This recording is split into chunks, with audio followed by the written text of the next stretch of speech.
और इसी पर जरा निकलने हमारे साथ हमारे सहयोगी आदित्य झा लगातार हमारे साथ बने हुए। आदित्य देखिए, लगातार बीजेपी की ओर से भी तमाम बयान अब सामने आ रहे, क्योंकि प्रशांत किशोर अभी तक जरूर हमलावर नजर आ रहे थे और वो बीजेपी को घेरते हुए अपनी बात को रखते हुए नजर आ रहे थे।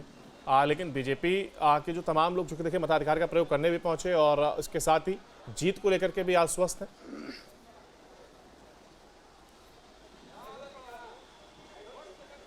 देखिए, बिल्कुल बीजेपी जीत को लेकर के आश्वस्त है और तमाम जो बीजेपी के बड़े नेता हैं, चाहे वो विवेक ठाकुर हो, रामकृपाल यादव हो, यानी रविशंकर प्रसाद, सबों से हमने बातचीत की है और सबों ने एक सुर में कहा है कि बीजेपी हर हाल में ये सीट जीतने जा रही है, क्योंकि कोई भी मुकाबला नहीं है। 1995 से बीजेपी का सबसे मजबूत गढ़ रहा है और इस बार भी बीजेपी ने बहुत ही साधारण कार्यकर्ता, यानी बूथ लेवल के कार्यकर्ताओं को उम्मीदवार बनाया है और यहाँ की जनता जानती है कि डेवलपमेंट का मतलब है बीजेपी या एनडीए की सरकार, और इस बार भी एनडीए के पक्ष में अपना मतदान करने जा रही है। और देखने को भी मिला है कि 11:30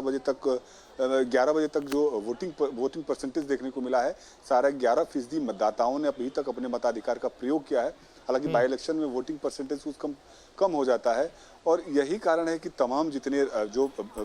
उम्मीदवार हैं, चाहे वो बीजेपी के उम्मीदवार हों, खुद प्रशांत किशोर हों या आरजेडी से रेखा गुप्ता हैं, वो लगातार चुनाव प्रचार में रही हैं, क्योंकि उनको पता था कि बाई इलेक्शन में वोटिंग परसेंटेज कम होगा, हार जीत से मार्जिन कम हो सकता है, इसीलिए जितना मेहनत करना है कर सकते हैं। और बीजेपी ने तो पूरी फौज उतार दी थी। तमाम बीजेपी के विधायक हों, बिहार सरकार के मंत्री हों, खुद नीतीश कुमार जो पूर्व मुख्यमंत्री थे, उनका वीडियो रिलीज किया गया। सम्राट चौधरी खुद जो मुख्यमंत्री हैं और राष्ट्रीय अध्यक्ष नितिन नवीन रोड शो किए हैं। इसके अलावे केंद्र के में जितने बीजेपी कोटे के मंत्री हैं, मनोज तिवारी हो, सिने स्टार हो, पवन सिंह हो, मैथिली ठाकुर हो, तमाम जो इनके स्टार प्रचारक थे, उनको गली गली में घुमाया गया ताकि एक मैसेज दिया जाए कि एनडीए पूरी तरीके से इंटैक्ट है। और दिखा भी, चाहे वो रोड शो के माध्यम से हो या